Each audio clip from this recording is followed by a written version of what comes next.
Good morning class 9th। आप जानते ही हैं कि आपकी आजकल ऑनलाइन क्लासेस चल रही हैं और आज जो हम पढ़ने जा रहे हैं वो है आपकी बुक मोमेंट्स का लेसन 1 द लॉस्ट चाइल्ड। ठीक है, क्या नाम है लेसन का? The lost child. और इसके राइटर कौन हैं? इसके राइटर हैं मुल्क राज आनंद। ठीक है, Mulk Raj Anand is the writer of the lost child. ये देखिए, ये पिक्चर में आप क्या देख रहे हैं बच्चों? एक बच्चा अपने माता पिता के साथ कहीं जा रहा है। ठीक है, अब इस बच्चे की कहानी इस लेसन में आगे चलती है। लॉस्ट चाइल्ड से शीर्षक से आप समझ ही गए होंगे, खोया हुआ बच्चा। ठीक है, ये बच्चा खोता है बच्चों मेले में। He lost in the fair. कहाँ खोया ये? मेले में।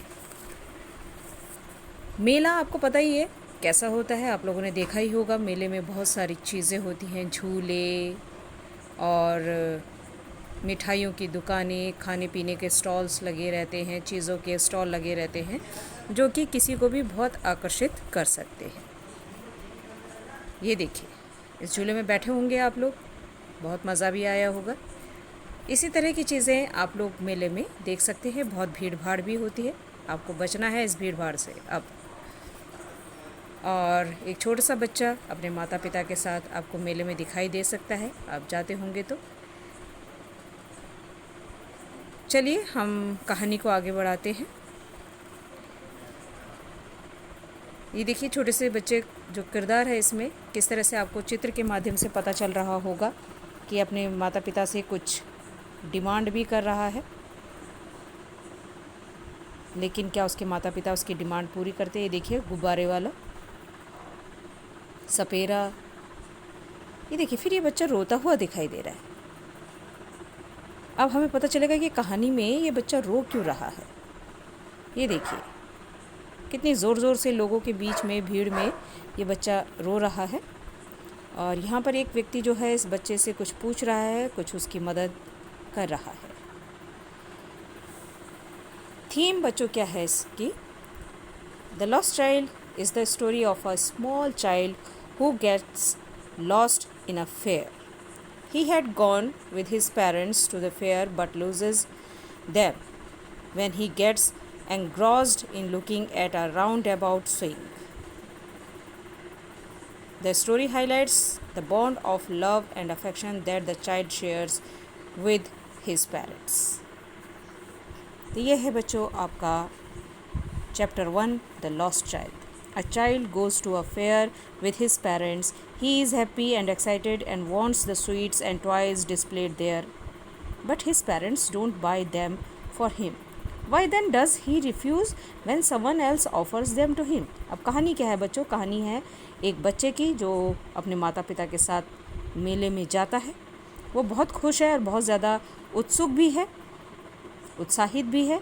और वहाँ पर लगे जितनी भी चीज़ें हैं, खिलौनों की, मिठाइयों की, वो सब चीज़ उसे चाहिए।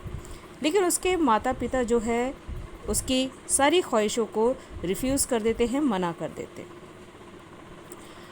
लेकिन फिर ऐसा क्या होता है कि कोई दूसरा उस बच्चे को वो चीज़ देता है, देने के लिए कहता है, लेकिन वो बच्चा फिर इनकार कर देता है, जो चीज़ उसको पहले चाहिए थी। ये इस कहानी का थीम है। It was the festival of spring.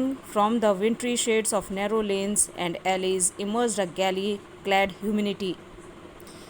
बच्चों, ये बसंत के मौसम का एक त्यौहार है जहाँ पर थोड़ी थोड़ी ठंडक अभी है और उस ठंडक में पूरे मनुष्यों का एक जमावड़ा जो है गलियों से होता हुआ आगे बढ़ रहा है।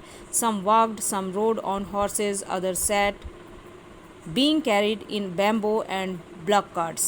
कुछ लोग पैदल चल के जा रहे हैं, कुछ घोड़ों पर चल के जा रहे हैं, कुछ जो है बैम्बो की जो बनी हुई एक कुर्सी होती है जिसमें कि बैठकर किसी भी व्यक्ति को ले जाया जाता है, बैठाकर तो उसमें कुछ बैठकर जा रहे हैं, कुछ अपनी बैलगाड़ियों में जा रहे हैं। One little boy ran between his father's legs brimming over with his life and laughter. और उन्हीं में से एक छोटा सा बच्चा जो अपने पिता के पैरों के कभी बीच बीच में से होता हुआ, जो जीवन से और खुशी से भरा हुआ है, वो भी जा रहा है। Come child come called his parents as he lagged behind. जब वो पीछे रह जाते तो उसके माता पिता बार बार उसको बुलाते हैं, आओ बच्चे आओ, fascinated by the toys in the shops that lined the way.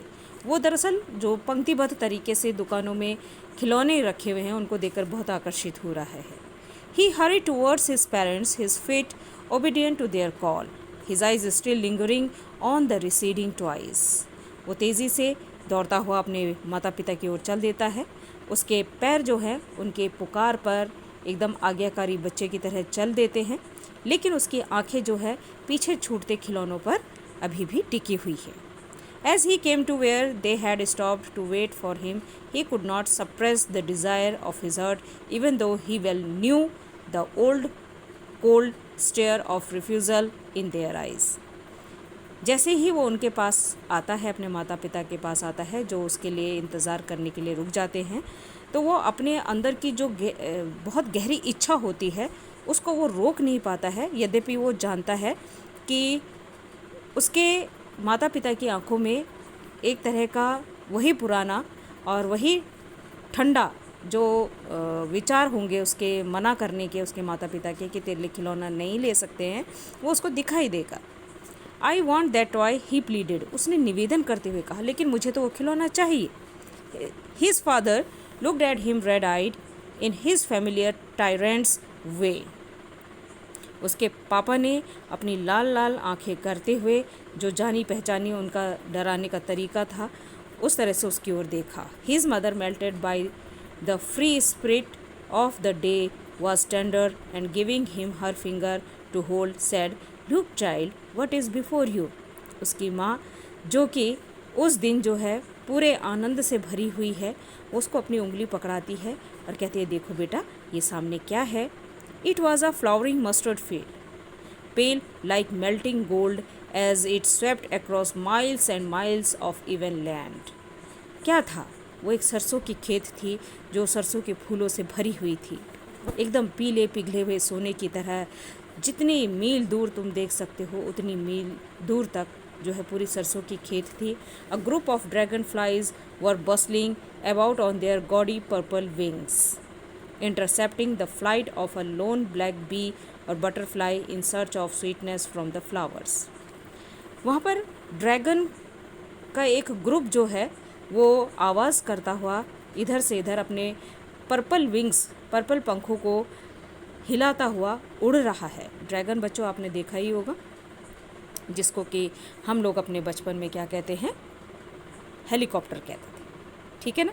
Helicopter जैसा एक इंसेक्ट आपने देखा होगा, वही है, उसी के लिए कहा गया है, ठीक है। और वहाँ पर काली मधुमक्खियाँ जो हैं फूलों से उनकी मिठास लेने के लिए, मिठास के लिए फूलों को ढूंढने के लिए निकली हुई हैं। The child followed them in the air with his gaze, बच्चा जो है उनको देखते हुए उनके पीछे पीछे चलने लगता है। Till one of them would still its wings and rest, और तब तक उनके पीछे जाता है जब वो अपने पंखों को थोड़ी देर के लिए रोक लेते हैं और एक स्थान पर स्थिर हो जाते हैं। And he would try to catch it, और वो तब उनको पकड़ने की कोशिश करता है। But it would go fluttering flapping up into the air when he had almost caught it in his hands. लेकिन जैसे ही वो उनको पकड़ने वाला होता है तो वो अपने पंख फड़फड़ाते हुए जो है हवा में उड़ जाते हैं। Then his mother gave a cautionary call, तब उसकी माँ उसको एक चेतावनी भरी पुकार देती है। Come child come, come on to the footpath, आओ बेटा आओ, फुटपाथ पर आओ। फुटपाथ पैदल चलने वाले लोगों के लिए जो रास्ता बना रहता है उसको कहते हैं। ही ran towards his parents gaily and walked abreast of them for a while. वो दौड़ते हुए अपने माता पिता के पास आ जाता है और कुछ क्षण तक वो उनके साथ साथ चलना शुरू कर देता है। While being however soon left behind, लेकिन फिर किसी तरह से वो फिर पीछे छूट जाता है। attracted by the little insects and worms along the footpath that were teeming out from their hiding places to enjoy the sunshine. अब वो क्यों पीछे रह जाता है? क्योंकि वो जो छोटे छोटे कीड़े मकोड़े होते हैं ना, जो फुटपाथ पर किसी तरह से जो धूप का आनंद लेने के लिए अपने छुपने वाले स्थान से बाहर निकल आते हैं, उनको देखकर वो आकर्षित हो जाता है. Come child come, his parents called from the shade of a grove where they had seated themselves on the edge of a wall. He ran towards them. फिर उसके माता पिता जो कि एक घने वृक्ष की छाया में बैठ गए हैं, वहाँ पर बैठकर उसको बुलाते हैं, बेटा आ जाओ. और वहाँ पर वो एक कुएं का जो किनारा होता है उस पर बैठे हुए हैं. He ran towards them. फिर वो दौड़ता हुआ उनके पास आता है. A shower of a young flower fell upon the child as he entered the grove. जैसे ही बच्चा उस ग्रोव के अंदर एंटर करता है, वो जो वृक्षों का झुरमुट होता है उसके अंदर वो प्रवेश करता है, तो उसके ऊपर फूलों की एक बौछार हो जाती है. And forgetting his parents he began to gather the raining petals in his hands, but lo he heard the cooing of doves and ran towards his parents shouting, the dove, the dove. The raining petals dropped from his forgotten hands. और जैसे ही वो फूल उसके ऊपर गिरते हैं तो वो अपने माता पिता को फिर भूल जाता है और वो दोबारा से अपने हाथों में जो फूलों की पंखुड़ियाँ होती हैं, पेटल्स होती हैं, उनको इकट्ठा गिरते हुए पेटल्स को इकट्ठा करना शुरू कर देता है. बट लो, लेकिन देखो, he heard the cooing of doves. वो तुरंत ही फाख्तों की कुहकने की आवाज़ सुन लेता है और दौड़ता हुआ वो अपने माता पिता के पास चला जाता है चिल्लाते हुए, द डव, यानी फाख्ते फाख्ते. The raining petals dropped from his forgotten hand. और उसके हाथों से वो जो फूल थे, पत्तियाँ थी, फूलों की पत्तियाँ जो वो कलेक्ट कर रहा था, गिरते हुई पत्तियों को, वो उसके हाथ से गिर जाती है. Come child come, they called to the child, who had now gone running in wild capers round the banyan tree. And gathering him up, they took the narrow, winding footpath which led to the fair through the mustard field. जब वो अपने बच्चे को बुलाते हैं, जो कि banyan tree के इर्द गिर्द जो है घूमना शुरू कर देता है, दौड़ना शुरू कर देता है, तो वो उसको पकड़ते हैं और उसको एक संकरी सी जो रास्ता होता है उस फुटपाथ पर ले चलते हैं, जो कि मस्टर्ड फील्ड जो मस्टर्ड की खेती थी उससे होते हुए मेले की ओर जा रही थी. As they neared the village, the child could see many other footpaths full of throngs converging to the whirlpool of the fair. और जैसे ही बच्चा जो है उस गांव के पास पहुंचता है, जहां पर कि वो बहुत सारे फुटपाथ जो है पूरे लोगों से भरा हुआ है, एक तरह से मेले में जो है भंवर सी आ गई है भीड़ की. And felt at once repelled and fascinated by the confusion of the world he was entering. और वहाँ पर पहुँचकर वो जो है पूरी तरह से बहुत ज़्यादा फैसिनेटेड यानी कि आकर्षित हुआ बैठा है कि जब वो इस नए संसार में जब वो प्रवेश करता है तो पूरी तरह से कन्फ्यूज़न में है, असमंजस की स्थिति में है कि वाओ, ये इतनी सुंदर दुनिया कौन सी है. A sweet meet seller हॉग्ड gulab jamun, rasgulla, barfi, jalebi. वहाँ पर कॉर्नर में एक स्वीट मीट है, मिठाई वाला है, जो आवाज़ लगा के अपनी मिठाइयाँ बेच रहा है. मिठाइयाँ कौन कौन सी हैं? Gulab jamun, rasgulla, barfi, jalebi. At the corner of the entrance and a crowd pressed round his counter at the foot of an architecture of many colored sweets.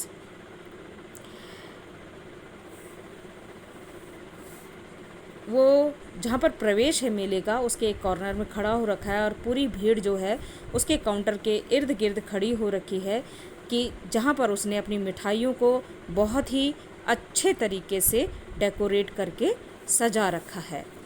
Decorated with leaves of silvers and gold. उसने सिल्वर और gold के leaf से उनको सजा रखा है अपनी मिठाइयों The child stared open-eyed and his mouth watered for the barfi. That was his favorite sweet. बच्चा जो है उन मिठाइयों को देखकर वो आंखें फाड़ फाड़ कर उसको देख रहा होता है और उसका मुंह जो है वो पानी से भर जाता है, वो बर्फ़ी के लिए पानी से भर जाता है, जो कि उसकी बहुत फेवरेट मिठाई हुआ करती थी. आई वॉन्ट दैट बर्फ़ी, मुझे वो बर्फ़ी चाहिए. He slowly murmured but he half knew as he begged that his plea would not be heeded because his parents would say he was greedy, so without waiting for an answer he moved on. जब वो कहता है कि मुझे वो जलेबी चाहिए तो वो धीरे से बुदबुदाता है, क्योंकि वो जानता था कि उसके इस निवेदन पर कोई भी ध्यान नहीं देगा, क्योंकि उसके माता पिता उसको कहेंगे कि वो लालची है. इसलिए वो बिना उनके किसी जवाब का इंतज़ार किए हुए ही वो आगे बढ़ जाता है.